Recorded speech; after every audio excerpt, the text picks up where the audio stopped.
Yo, what's going on everyone? This is Valoramous. In today's DJ tutorial on the CDJ-3000s, we're going to discuss how to read the data on the display screen on the jog wheel itself. So the jog wheels on the CDJ-3000s are quite powerful in my opinion because it contains lots of data. For example, it contains the album artwork, which some folks like to look at visual displays of that track because it actually is a marketing and branding representation of that music.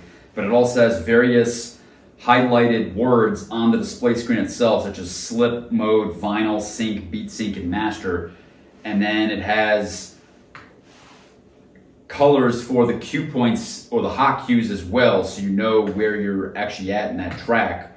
And you could use this track to also determine how you should be scratching an actual track. So you can merely just look at the jog wheel itself.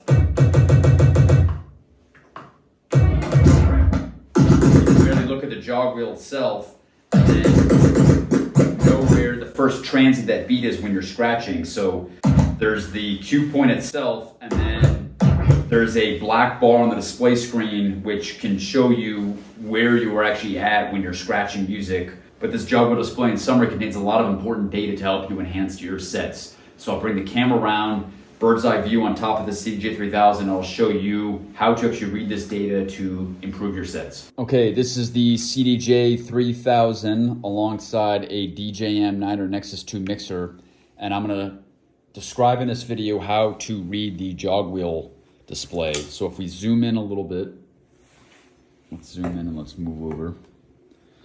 This is the jog wheel. As you can see, it displays the album artwork of the track. So a lot of folks, they like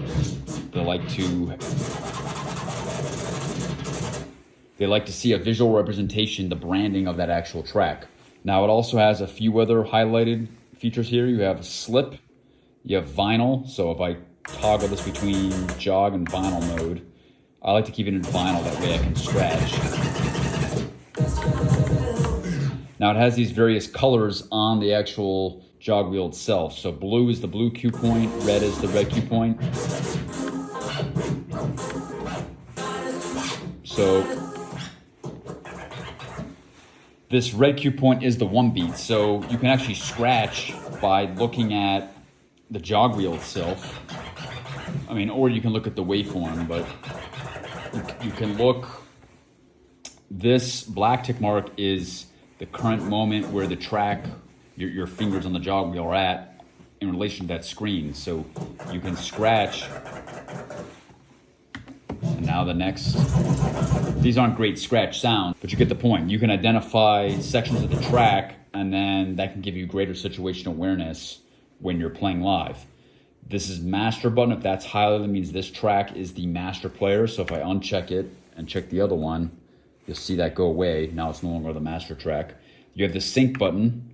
If I don't want to sync the track, if you're playing a continuous tempo throughout the night, it may be wise to use the beat sync button. Because again, the audience, they don't care whether you're using the sync or not. That's really just a bragging right amongst fellow DJs, but use the sync button if you'd like. Then you have the slip button, which highlights this red ring.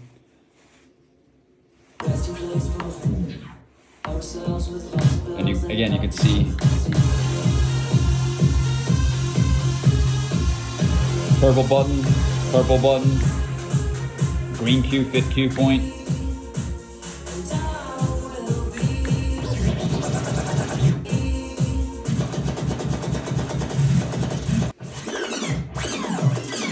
There you have it. Those are some of the features of the jog wheel itself, but master, sync, vinyl, and then the cue buttons, and then the album artwork. That's what I like to see the most.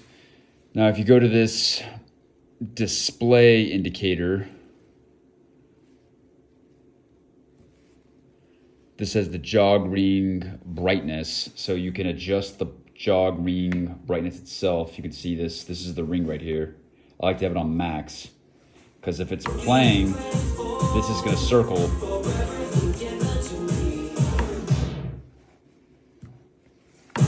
If you're getting towards the end of the track, what will happen is this track will light up.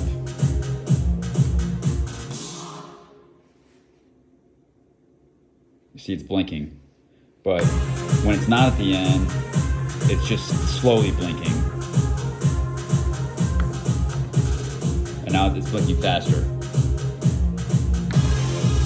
See, not blinking. Not blinking. Blinking a little bit because it's getting close to the end, and then it's gonna pick up. So these are very powerful features on the jog wheel itself that gives you some information, just a little bit more to help you make decisions when you're playing live as a DJ. So there you have it. If you have any other comments, questions, tips, or tricks to share with the audience, then please leave those in the comments below, and I'll see you in the next video. Never count the cost.